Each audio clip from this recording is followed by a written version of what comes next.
அவசர கால நிலையை நீடிக்கும் பிரேரணை நிறைவேற்றம்.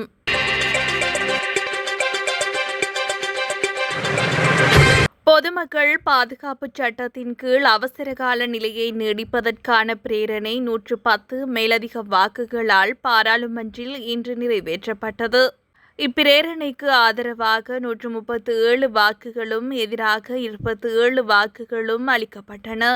ஐக்கிய மக்கள் சக்தி, இலங்கை தமிழரசு கட்சி, புதிய ஜனநாயக முன்னணி மற்றும் ஸ்ரீலங்கா பொதுஜன பெரமுன ஆகிய கட்சிகளின் உறுப்பினர்களும் சுயேட்சை உறுப்பினர் அர்ச்சுனா ராமநாதனும் இப்பிரேரணைக்கு எதிராக வாக்களித்தனர்.